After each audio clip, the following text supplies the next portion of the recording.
Friends నమస్తే అండి. ఎలా ఉన్నారు? బాగున్నారు? నేనైతే బాగున్నా. మా చిన్నోడు చిలుపుకళ్ళు ఎక్కువైనది కానీ ఇదిగోండి దోసకాయ చట్నీ చేస్తున్నా. వీడియో తీయమంటే పెద్ద ఎక్కిస్తున్నాను నన్ను.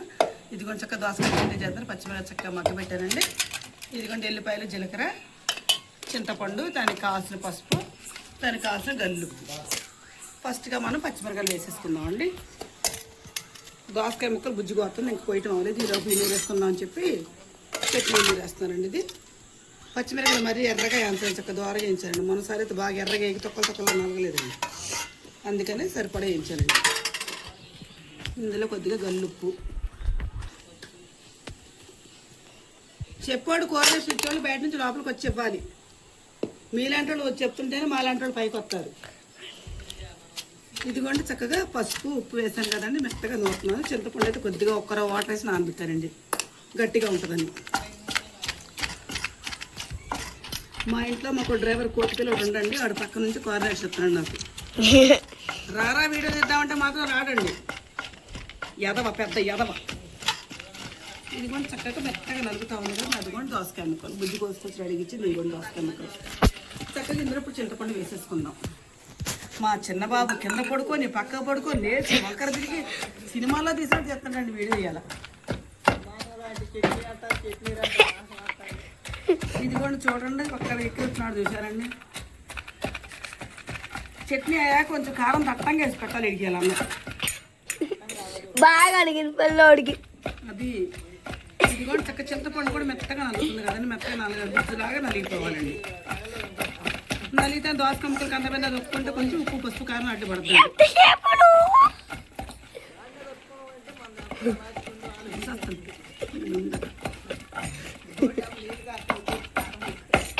ఇంకా సరిగ్గా నలగలేదు, కొంచెంగా నలిగింది. ఇప్పుడు దీంట్లో జీలకర్ర వెల్లిపాయ వేసేసుకున్నాం. ఇదిగోండి జీలకర్ర వెల్లిపాయ మరింత కరివేపాకు వేసుకుని ఎండుమిరకాయలు వేసుకుని తాలింపు పెట్టుకుని వస్తుంది. ఇక చికెన్ మరికి వస్తుంది తింటాను దోసకాయ చట్నీ. కానీ ఏదైనా రోడ్ చట్నీ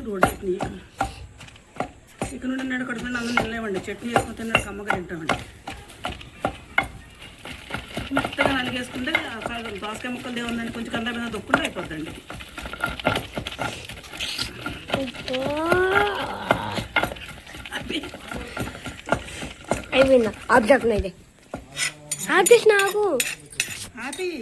ఇదిగోండి దోసకాయ ముక్కలు చెచ్చి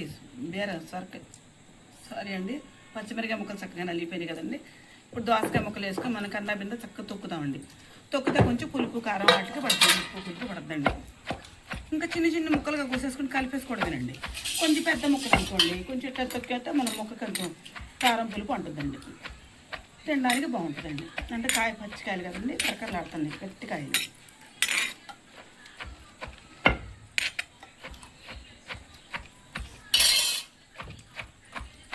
ఇదిగోండి చక్కగా ఈ విధంగా మొత్తంగా కలిసేటట్టుగా మొత్తాన్ని మనం తొక్కుకోవాలండి.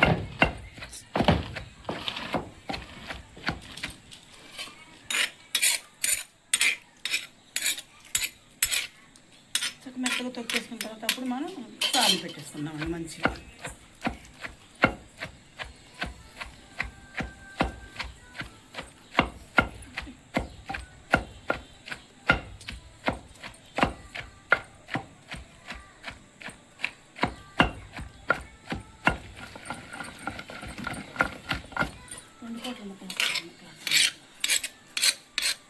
ఇది కూడా చక్క చట్నీ నలిగిందిగా తీసుకొచ్చేసానండి. దీని చక్క తాలింపు సరిపడుకు ఎండుమిరకాయలు తీసుకున్నానండి, చక్క మరింత కరివేపాకు తీసుకున్నాం. ఇప్పుడు ఫస్ట్గా మనం ఏం చేద్దామంటే ఎండుమిరకాయలు వేసేసుకున్నామండి.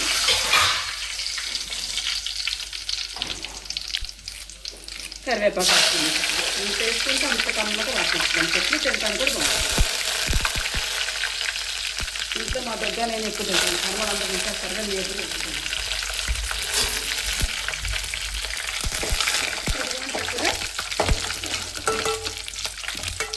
చక్కగా వేగిందండి, చట్నీ వేసేస్తుంది.